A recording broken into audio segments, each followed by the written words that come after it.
తెలుగులో మాట్లాడాలన్నా హిందీలోనా? తెలుగులా? జై భవానీ, जय भवानी, वीर शिवाजी। हम लोग किताबों में पढ़ते थे छत्रपति शिवाजी महाराज के बारे में, हम लोग किताबों में पढ़ते थे डॉक्टर बाबा साहेब अम्बेडकर के बारे में, क्योंकि ये महाराष्ट्र धरती ऐसे धरती है, ये वीरों का धरती है। ये वीरों का धरती में छत्रपति शिवाजी महाराज के बारे में या डॉक्टर बाबा साहेब अम्बेडकर जी के बारे में हम लोग पढ़ते थे। डॉक्टर बाबा साहेब अम्बेडकर जी ने अपने पूरा हिंदुस्तान को संविधान में दिया हुआ है, आरक्षण भी दिया हुआ है गरीब लोगों के लिए। मगर आज भारतीय जनता पार्टी उनको अगर सरकार बने तो संविधान बदलने वाले हैं, आरक्षण निकालने के गरीब लोगों को नष्ट करने के लिए ये लोग कोशिश कर रहे हैं।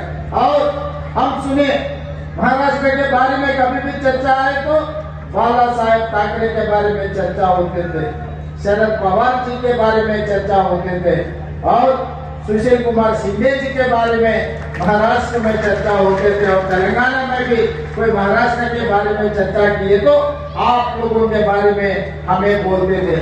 मगर आज कैसे परिस्थितियां है महाराष्ट्र में, ये दुखी की बात है। आज हम सुनना पड़ रहे एकनाथ शिंदे जी के बारे में, क्योंकि बाला साहेब ने एक छोटे कार्यकर्ता को लेकर मंत्री तक बनाया, मगर उन्होंने क्या किया वापस में उनका बेटा उद्धव ठाकरे को धोखा देकर उनके पीठ में चूरा फोड़कर आज गुजरात के सामने गुलामगिरी करने के लिए वो कोशिश कर रहा है। और शरद पवार जी ने खुद के बेटे को वो मंत्री नहीं बनाए, मगर उनके भाई का लड़का अजित पवार को खुद का बेटा समझकर उनको मंत्री बनाए, उप मुख्यमंत्री बनाए।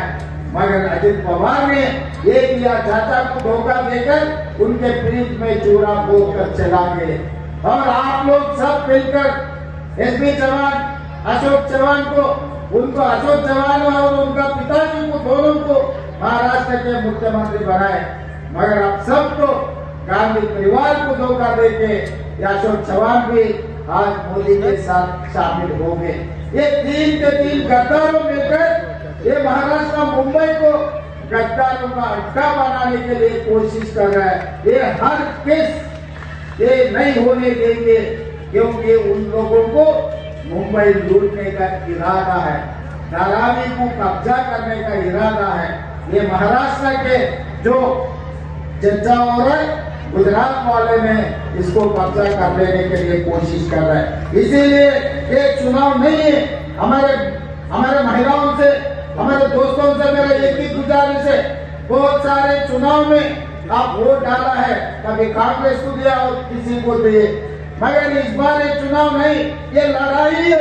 ये लड़ाई में महाराष्ट्र जीतेंगे, ये नहीं तो गुजरात के दो नेता लोग जीतने वाले हैं। 12 करोड़ महाराष्ट्र जनता के खिलाफ गुजरात से 2 नेता लोग आपको हराने के लिए कोशिश कर रहा है। इसीलिए आज हमारे तेलंगाना वासियों से मेरा एक ही गुजारिश है, ये महाराष्ट्र ने अपने लिए सब कुछ दिया हुआ है, ये महाराष्ट्र ने अपने को जीने के लिए सहारा दिया हुआ है। महाराष्ट्र को जिताने के लिए चैतन्य राव नरोटे को एमएलए जिताने के विधायक बनाने के लिए आप लोग मेहनत करो, इनको वोट दो। दोबारा में चुनाव होने के बाद, महाविकास आघाड़ी सरकार बनाने के बाद मैं खुद फिर सोलापुर आऊंगा, सोलापुर में बैठूंगा। तेलंगाना भवन के लिए चैतन्य राव नरोटे से नारियल फोड़ने की जिम्मेदारी मैं लेता हूँ।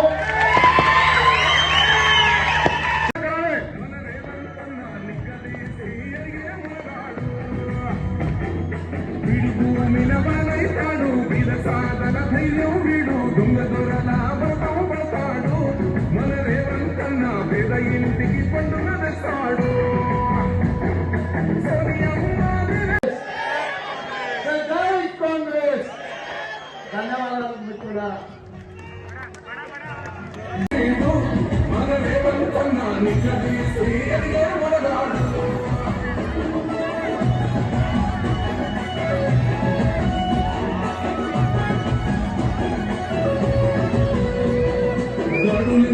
జరిగిన గాని గర్వలేదు లేవనుకున్నా వంతకంతా ఎత్తుకు ఎదిగాడు